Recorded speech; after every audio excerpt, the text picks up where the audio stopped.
When I stepped outside that morning to feed my cattle, my eyes froze on a gleaming Bentley sprawled across my barn door like it owned the place. This wasn't an accident. This was war, and I could feel it deep in my bones.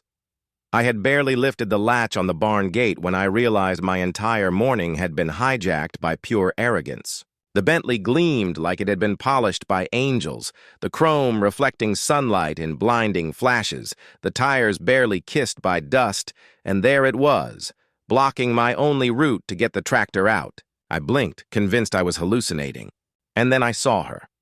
Karen, the self-appointed queen of the HOA, perched on the hood like it was a throne, oversized sunglasses hiding half her smug expression, smirking as if daring me to say a word. She had a frappuccino in one hand, swirling it lazily as if she were admiring a painting instead of my livelihood. She wore designer shoes, a wide-brimmed hat, and an aura of entitlement that could suffocate a small town. I gritted my teeth, my stomach tightening. My name is Tom, I'm 52 years old, and this farm isn't just dirt and timber, it's generations of blood, sweat, and pride. My father built the barn with his own hands. My grandfather taught me to rotate crops, mend fences, and endure seasons harsher than any HOA complaint long before I even learned to drive a truck. Out here, neighbors used to wave from tractors, laugh, and share a nod or a wave when passing fields. But the HOA had arrived like a virus, bringing granite countertops, pristine lawns, and endless rules, and Karen had crowned herself commander of conformity. It started small. The rooster crowed too early. Hay bales were stacked wrong, tractors were too loud, manure smelled offensive, dust lingered like a personal affront. Each complaint was a pinprick, but this morning she had escalated the war to a full-scale attack. Parking her Bentley across my barn door wasn't just inconvenient. It was a declaration, a test, a reminder that to her, she controlled everything in sight. I called out, trying to keep my voice calm. "Karen, this isn't a parking spot, this is my barn. I need my tractor now." She tilted her head, eyes sparkling with false innocence. "Oh, I'm sure it can wait a few hours." "Your tractor? Can't it take a break?" Her laugh rang through the morning, cruel and sharp, a sound that made my blood pressure spike. I knew she thought her wealth, her friends on the board, and this shiny machine could bully a farm into submission. But she forgot one thing. Out here, the strongest weapon isn't money. It's horsepower, skill, and a lifetime of knowing your land. I walked back to the house, trying to calm my anger to think strategically. I called the sheriff, explaining the obstruction, hoping for a rational adult to intervene. Deputy Miller was polite but practical. "Technically, Mr. Harris, it's a civil HOA matter unless she's causing direct harm. You might be out of luck." Karen smirked in the background, the picture of victorious arrogance, confident that she had won without moving an inch. I tried diplomacy, I tried patience, I tried reason, but every option seemed to feed her sense of power. The HOA board meeting was a joke. Air-conditioned comfort, rows of bottled water, the members sitting with clipboards like they were a jury. I explained how her car had blocked my barn door, preventing me from doing my work, emphasizing the farm was functional, not decorative, and survival depended on access. Karen interrupted before I finished, waving her hands, dismissing my words like a child swatting flies. "Tom, you're exaggerating." I parked temporarily while waiting for contractors. "Surely the animals can wait a few hours?" Her words drew polite chuckles from the board. I swallowed hard, insisting, "This is interference with agricultural operations. My livelihood is at stake." Douglas, one of the board members, tapped his pen nervously. "Technically, visitor parking in shared spaces is allowed." "Shared spaces?" I barked internally. "That's my barn, my land. What part is shared?" Karen's arrogance was matched only by the board's cowardice. They shuffled papers, avoided eye contact, and finally adjourned, leaving me with nothing but the sound of her laughter echoing through my chest. Driving home under the stars, helplessness pressed down on me. The next morning, the Bentley gleamed again, an unyielding silver blockade. My cattle paced, anxious and hungry, and I realized this was no longer about me. It was about them, my responsibility, my heritage. I approached her one last time, hands raised in peace. "Karen, I don't want this to escalate. Move your car, I'll even help you find a safe spot." She lowered her sunglasses, smirk slicing deeper than any blade. Your barn is an eyesore, your tractor a nuisance.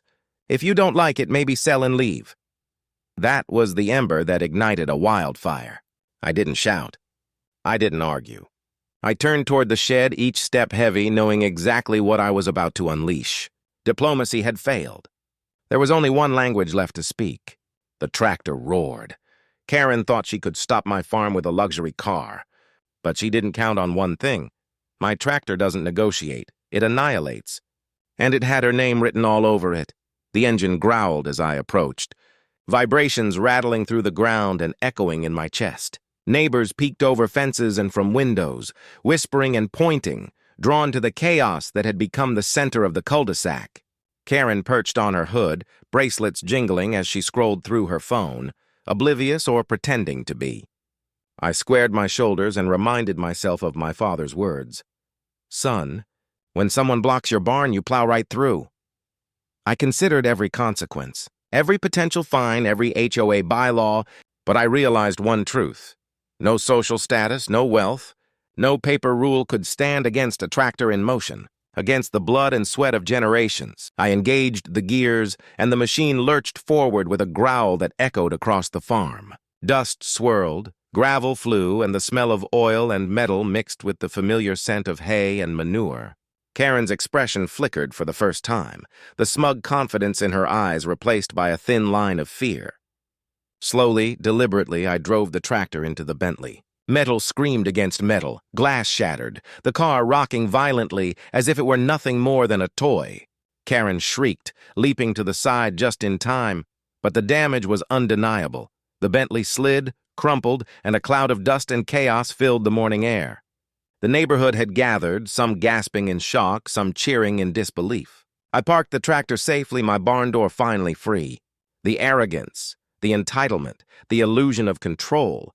It had all been swept away in a cloud of dust and crunching metal. Karen's smirk had vanished, replaced by stunned silence, and for the first time she had no words, no plan, no victory. I didn't gloat. I didn't need to. The tractor had spoken.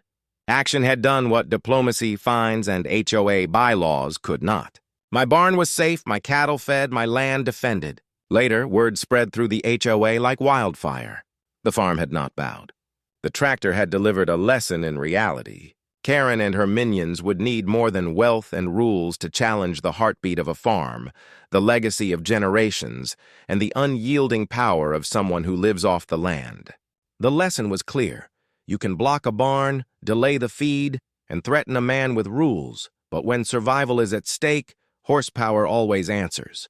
And on my land, nobody bulldozes heritage with a Bentley, no matter how shiny, no matter how polished, no matter how smug. The roar of the tractor faded, replaced by the sound of contented cattle, the smell of fresh hay, and a farm alive and free, a battlefield won without raising a single fist, except to start an engine. I knew Karen would remember this morning forever. She had underestimated a man, his tractor, and the unshakable truth that some things, hard work, family, land, cannot be moved, bought, or intimidated. The Bentley lay crumpled, the symbol of entitlement beaten by patience, experience, and raw, unrelenting horsepower.